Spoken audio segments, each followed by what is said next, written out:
Hello class 10th students. चलिए the making of the global world का 1.1 हमने कल कर लिया था। आज हम 1.2 करेंगे। चलिए अब देखते हैं कि जब लोगों ने एक जगह से दूसरी जगह की यात्रा शुरू कर दी तो क्या क्या बदलाव आए। Spaghetti and potato. स्पेगेटी आप समझते हैं नूडल्स जो होता है, या फिर आप पास्ता वगैरह खाते हो तो उसमें क्या होता है, रेशे, एक रेशे जैसी लंबी सी आटे की बनी हुई रहती है ये चीज़, जिसको आप उबाल करके उसके बाद उसमें सॉस वगैरह डालकर खाते हो। तो ये स्पेगेटी होता है। और पोटैटो यानी आलू। Food offers many example of long distance cultural exchange. भोजन एक ऐसा तरीका था, एक ऐसा उदाहरण है जो कि लंबी दूरी की यात्रा में सांस्कृतिक एक्सचेंज में बहुत महत्वपूर्ण था। Travelers and traders introduced new crops to the land they traveled। और ये व्यापारी और ये जो यात्री थे वो जब अलग अलग जगहों पे गए तो उन्होंने नए नए क्रॉप्स के बारे में लोगों को बताया, और इस तरह से क्या हुआ कि इनके साथ साथ वहाँ के क्रॉप या जो अनाज होते हैं या फल फूल सब्जियाँ होती हैं वो भी एक जगह से दूसरी जगह पहुँच गई। Even ready foodstuff in distant part of the world might share common origin। और रेडी फूड स्टफ क्या होता है, जिसको आप आसानी से और बहुत जल्दी बना लेते हो, है ना। ये भी जो एक तरीका था वो शायद दुनिया में इसी वजह से फैल गया था, और शायद यही कारण है कि इनका कॉमन ओरिजिन है। Take spaghetti and noodles. Spaghetti और नूडल्स जो है ये इसका बहुत अच्छा उदाहरण है। It is believe that the noodles travel west from China to become spaghetti. Noodle जो है वो चाइना से पश्चिम की तरफ गया, यानी यूरोप की तरफ गया, और वहाँ इसका नामकरण स्पेगेटी हो गया। और perhaps Arab traders took pasta to 5th century Sicily. और इसी तरह से अरब व्यापारी जो थे वो पास्ता को लेकर 5वीं शताब्दी में सिसिली गए। An island now in Italy. Sicily एक छोटा सा आइलैंड है जो कि इटली में है।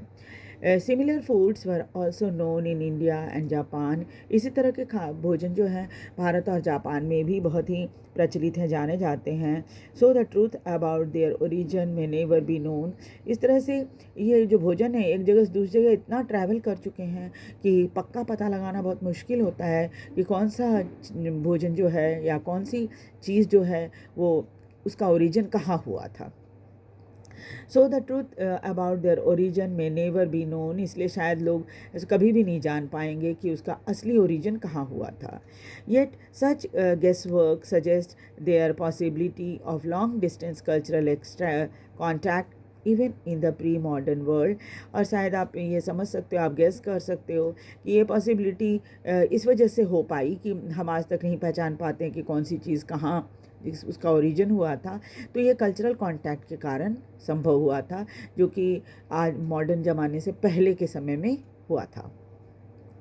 Many of our common foods such as potatoes, soya, groundnut, maize, tomato, chilies, sweet potato and so on were not known to our ancestors until about 5 century ago।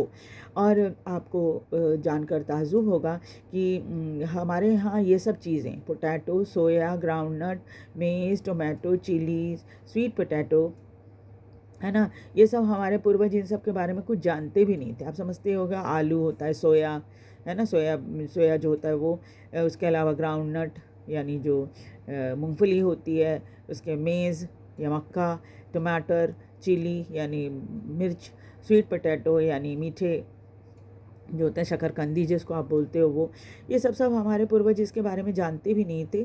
हमें इस चीज़ के बारे में पता आज से 500 साल पहले लगा था। These foods were only introduced in Europe and Asia after Christopher Columbus accidentally discovered the vast continent that would later became known as America।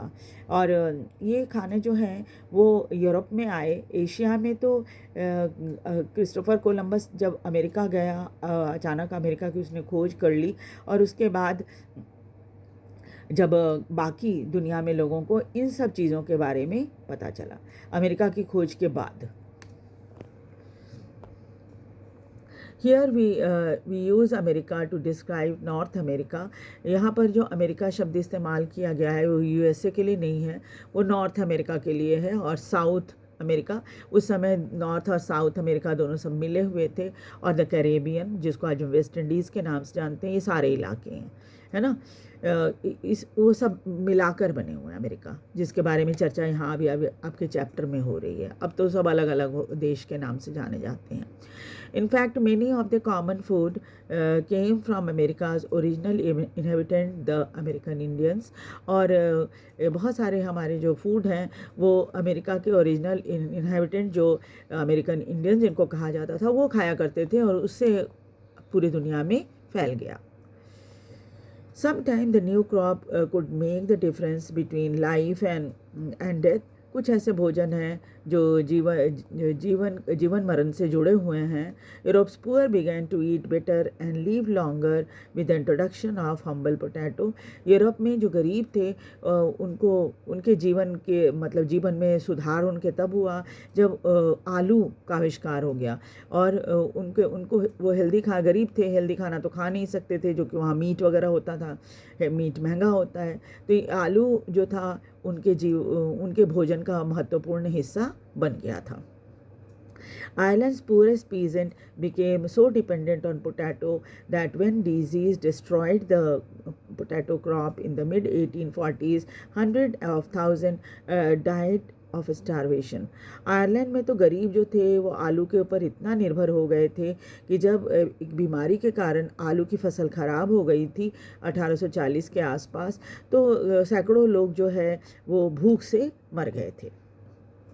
Conquest, disease and trade. Conquest मतलब विजय, और या जो लड़ाई होती है उसके बाद जो जीत होती है वो, डिजीज़ या बीमारी, और ट्रेड यानी व्यापार। Pre-modern world shrank greatly in the 16th century after European sailor found a sea route to Asia and also successfully crossed the Western Ocean to America। Pre-modern world यानी आज से पहले का समय जो है वो धीरे धीरे करके दुनिया 16th सेंचुरी के बाद छोटी होने लगी, इसलिए क्योंकि यूरोपियन सेलर्स जो थे उन्होंने समुद्री रास्ता ढूंढ लिया था एशिया आने के लिए, और बहुत सक्सेसफुली वो अमेरिका तक पहुंच गए थे। For centuries before the Indian Ocean had known a bustling trade with goods and people, knowledge, custom, etc. crisscrossing its water। और इसके पहले भी कई सेंचुरी पहले भी इंडियन ओशन से बहुत ही ज़्यादा व्यापार हुआ करता था, सामान का, लोग भी आना जाना करते थे, ज्ञान का भी एक जगह से दूसरी जगह प्रसार हो रहा था, कस्टम का भी एक दूसरे के साथ एक्सचेंज हो रहा था, है ना। The Indian subcontinent was central to these flow. और इंडियन सब कॉन्टिनेंट क्या था, ये जो आने जाने का रास्ता था उसके बीच में पड़ता था, इसलिए ये बहुत ही क्रूशियल जगह थी जहाँ पर व्यापारी आकर रुकते थे। A crucial point in their network, और उनके सी ट्रैवल का एक बहुत ही क्रूशियल पॉइंट था Bharat. The entry of the European helped expand, redirect some of these flow toward Europe। और जब यूरोपियन भारत आए तो यहाँ से कई चीज़ें जो हैं वो यूरोप की तरफ भी जाने लगी थी। Before its discovery, America had been cut off from the regular contact with the rest of the world for millions of years। जब इसकी खोज नहीं हुई थी, अमेरिका की खोज जब नहीं हुई थी, तब क्या था कि ये रेगुलर वर्ल्ड जो कांटेक्ट वाले सारे जगह हैं उनसे ये बहुत ही अलग रहा, करीब मिलियन ऑफ ईयर्स तक अलग रहा। But from the 16th century, its vast land and abundant crop and mineral began to transform trade and lives everywhere।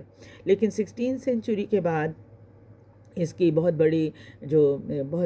ज़मीन बहुत बड़ी है और बहुत सारे तरह के क्रॉप वहाँ पर होते हैं, मिनरल भी बहुत पाए जाते हैं, तो इसने सारी दुनिया के व्यापार और लोगों के जीवन को बदलना शुरू कर दिया था। अमेरिका में जो चीज़ें होती थी उसने। प्रेसस मेटल, पर्टिकुलरली सिल्वर, कीमती मेटल्स जो होते हैं उनमें सिल्वर है, and mineral located in present day Peru and Mexico also enhanced European wealth. और क्या हुआ कि यहाँ पर माइंस बहुत सारे थे, ख़ासतौर पे पेरू और मैक्सिको में। तो इससे क्या होता था, जो यूरोपीय व्यापारी आते थे यहाँ व्यापार करने के लिए, वो अब बहुत ही अमीर होने लगे थे, उनके पास पैसा बहुत ज़्यादा होने लगा। Finance is trade with Asia, और इस पैसे से उन्होंने एशिया के साथ भी व्यापार शुरू कर दिया था। Legend spread in 17th century Europe about South America's fabled land wealth, और बहुत सारी कहानियाँ चल पड़ी थी 17th सेंचुरी यूरोप में। ये बात फैल गई थी कि अमेरिका में बहुत पैसा है, बहुत धन है। Many expeditions set off in search of El Dorado, the fabled city of gold, और इस तरह से बहुत सारी यात्रा अमेरिका के उस शहर के बारे में के लिए की गई जिसका नाम एल डोराडो था, जिसका अर्थ होता है एक ऐसा शहर जहाँ पर सोने की खान है, यानी बहुत सोना है। The Portuguese and Spanish conquest and colonization of America were decisively underway by the mid-16th century. Mid-16th century आते आते पुर्तगीज़ और स्पेनिश कॉन्करर्स जो थे वो अमेरिका पहुंच गए थे और उसको कॉलोनाइज करना शुरू कर दिया था। European conquest was not just a result of superior firepower, और यूरोपियन जीत जो थी वो इस वजह से नहीं हुई थी कि उनके पास फायर पावर से लड़ाई लड़ने की क्षमता थी। In fact the most powerful weapon of the Spanish conqueror was not just conventional military weapon at all. It was the germ, such as those of smallpox that they carried on their person.